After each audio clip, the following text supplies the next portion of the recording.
فَأَمَّا مَنْ أُوتِيَ كِتَابَهُ بِيَمِينِهِ، پس قیامت کے دن جس کو اس کا نامہ اعمال دائیں ہاتھ میں دیا جائے گا، فَسَوْفَ يُحَاسِبُ حِسَابًا يَسِيرًا، تو پھر عنقریب اس کا حساب آسانی سے لے لیا جائے گا۔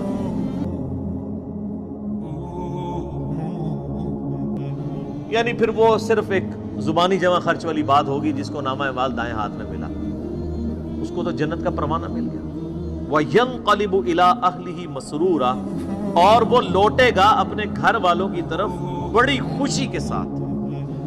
یعنی دنیا میں بھی جب کوئی شخص کوئی ڈگری حاصل کر لیتا ہے، کوئی کامیابی حاصل کر لیتا ہے، تو ہر ایک کو دکھاتا پھرتا ہے، یہ دیکھو میں کامیاب ہو گیا ہوں۔ تو قیامت والے دن بھی ظاہر ہے کہ وہ الٹیمیٹلی سب سے بڑی ڈگری تو وہ ہے نا، اصل کامیاب ہوا ہے جو آخرت میں کامیاب ہوا۔ دنیا میں چاہے کوئی شخص گمنامی کی موت مر گیا کسی فٹ پاتھ کے کنارے، اس کو لاوارث لاش کے طور پہ بغیر کفن کے بھی دفنا دیا گیا، تو قبر میں اسے جنتی کفن مل جائے گا۔ اینڈ رزلٹ تو اس کا بہترین ہے۔ اور دنیا میں کسی ٹھاٹ کی زندگی کسی نے گزاری، مرنے کے بعد چاہے اس کی قبر جو ہے وہ سونے کی بھی بنا دی جائے، اس کے اندر جو اس پہ حالات وارد ہونے ہیں وہ تو کوئی نہیں بدل سکتا۔ تو وہ شخص بڑی خوشی کے ساتھ اپنے گھر والوں کی طرف لوٹے گا اور فخر سے بتائے گا، یہ دیکھو میں آج کے دن کے لیے تیاری کر رہا تھا، میں کامیاب ہو گیا۔ اسی کو سپورٹیو ایک 2-3 احادیث ہیں صحیح مسلم کے اندر۔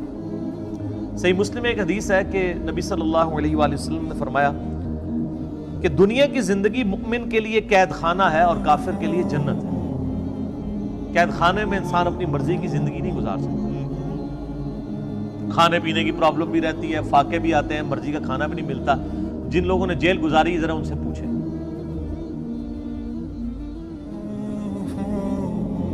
اور کافر اپنی مرضی کی زندگی گزارتا ہے، اس لیے اس نے دنیا کو جنت بنایا۔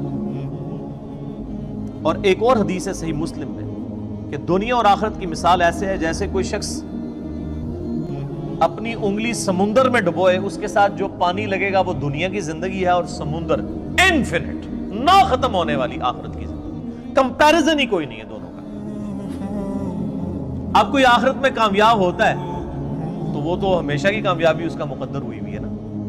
میں آپ سے اگر پوچھوں کہ 1 ارب اور 1 روپیہ، کسی کے پاس 1 ارب روپیہ ہو اور کسی کے پاس 1 ارب 1 روپیہ ہو، تو اس میں تو کوئی فرق نہیں، کیونکہ 1 روپیہ ارب سے اوپر ہونا یہ تو نیگلیجبل ہے۔ تو کتنا بے وقوف ہے وہ شخص، وہ 1 روپیہ بچانے کی خاطر ارب روپیہ اپنا ضائع کر دے،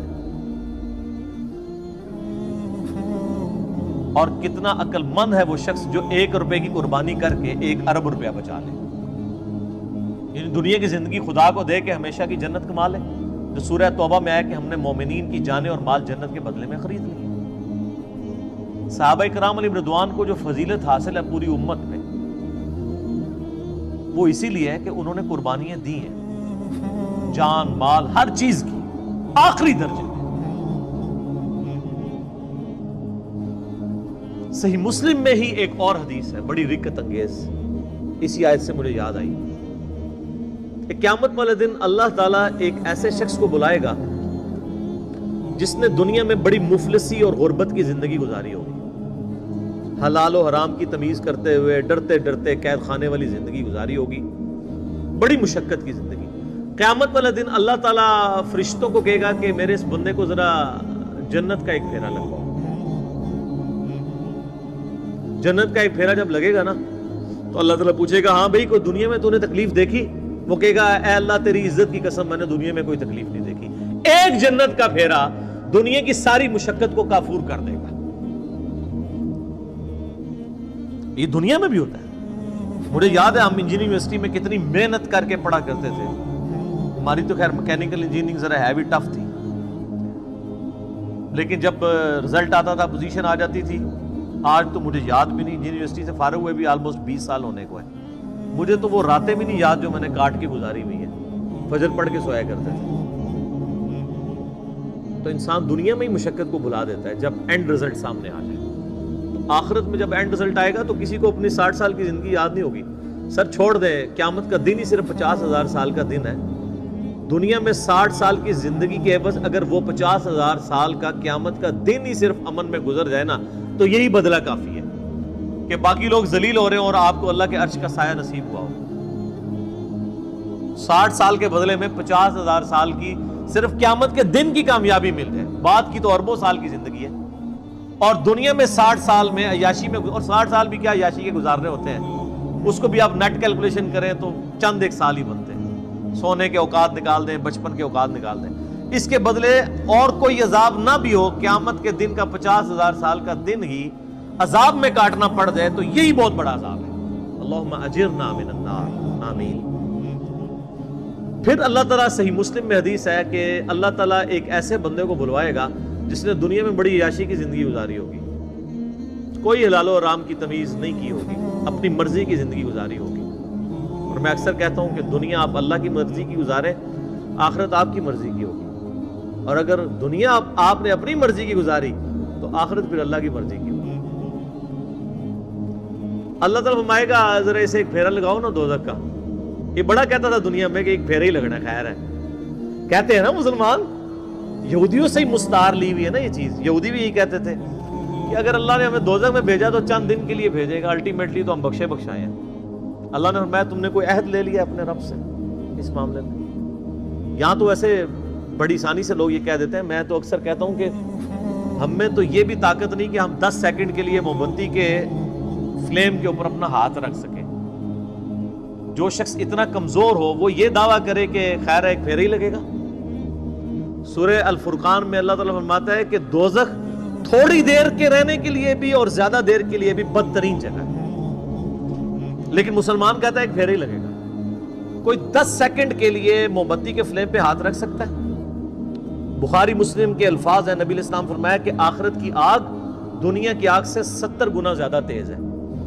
اس آگ میں صرف 10 سیکنڈ کے لیے ہاتھ نہیں رکھا جانا، پتہ نہیں کتنے عرصے کے لیے پھینکا جانا ہے، اور آپ کہتے ہیں ایک پھیرا ہی لگے گا. ہم دنیا میں اس سے بھی آسان مثال دیتے ہیں. اگر کوئی شخص کہتا نا ایک پھیرے سے کیا فرق پڑتا ہے، اسے کہیں کہ ہم آپ کو ایک فجر کی نماز چھوڑنے پہ صرف ایک پھیرا لگاتے ہیں فجر سے لے کے زور تک کا، ایک ایسے کمرے میں جو کمرے کا سائز ہوگا 10 فٹ بائی 10 فٹ، اس میں 100 کوبرا سانپ ہوں گے، 100 بچھو ہوں گے، 100 اژدہا ہوں گے. بس ایک ہی پھیرا لگنا ہے فجر سے زور تک. تو تصور سے انسان کو لگ پتا جاتا ہے. تو اس کا مطلب یہ ہے آخرت چونکہ دنیا نقد ہے، فوراً بندے کو خوف آتا ہے. آخرت ادھار ہے، انسان کہتا ہے نہیں خیر دیکھی جائے گی، چھاٹ ہی دے گا، کچھ بھی ہے اللہ تیرے بابو کی امت سے.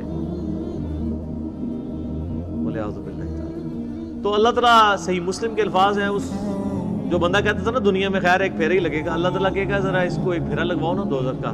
بڑی عیاشی کی اس نے دنیا میں. جب دوزخ کا ایک پھیرا لگے گا تو اللہ تعالیٰ پوچھے گا ہاں بھائی کوئی دنیا میں خیر دیکھی تو نے؟ کہ اللہ، وہ کہے گا اللہ تیری عزت کی قسم میں نے دنیا میں کوئی خیر نہیں دیکھی. دنیا کی ساری عیاشی دوزخ کے ایک پھیرے سے کافور ہو جائے گی. صرف پھیرا. ابھی تو پرماننٹلی جو اس نے جانا ہے وہ علیحدہ معاملہ ہے. تو یہاں کس طرح لوگ کہہ دیتے ہیں. اب اس پورے تناظر میں اس آیت کو اگر آپ سمجھیں کہ جسے دائیں ہاتھ میں نامہ اعمال دیا جائے گا اس کا حساب آسانی سے لیا جائے گا اور وہ بڑی خوشی کی حالت میں اپنے گھر والوں کی طرف لوٹے گا. وَأَمَّا مَنْ أُوتِيَ كِتَابَهُ وَرَاءَ ظَهْرِهِ، اور جسے اس کا نامہ اعمال اس کی پشت کے پیچھے سے دیا جائے گا، الٹے ہاتھ میں دیا جائے گا. الٹے ہاتھ میں اور پشت کے پیچھے سے. پشت کے پیچھے سے اس لیے دیا جائے گا اس کو کہ جب اس کا نامہ اعمال اس کے الٹے ہاتھ میں پکڑایا جائے گا نا تو اس کو پتہ چل جائے گا میں فیل ہو گیا ہوں، تو وہ اپنا ہاتھ ہی پیچھے کر لے گا. یہ تو دنیا تو نہیں ہے نا کہ آپ دھوکہ دے لیں، بچ جائیں. دنیا میں تو ٹرین پہ بغیر ٹکٹ کے جو لوگ سفر کر رہے ہوتے ہیں، اگر ٹی ٹی آ جائے تو ایک کمرے سے دوسرے میں چلے جاتے ہیں. یہی کرتے ہیں نا، یا باتھ روم میں جا کے چھپ جاتے ہیں ٹکٹ نہ خریدنے کے لیے. تو سر یہ تو اللہ سے کون بچ سکتا ہے؟ کوئی نہیں بچ سکتا. تو الٹے ہاتھ میں اسے نامہ اعمال جب اس کے الٹے ہاتھ کی طرف بڑھایا جائے گا نا، وہ کہے گا لو جی مارا گیا، تو اپنا ہاتھ پیچھے کر لے گا تو پیچھے سے اس کو پکڑا دیا جائے گا. وہ تو فرشتے ہیں نا جی. اللہم اجرنا من النار، آمین.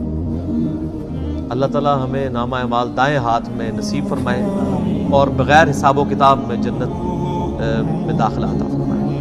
آمین.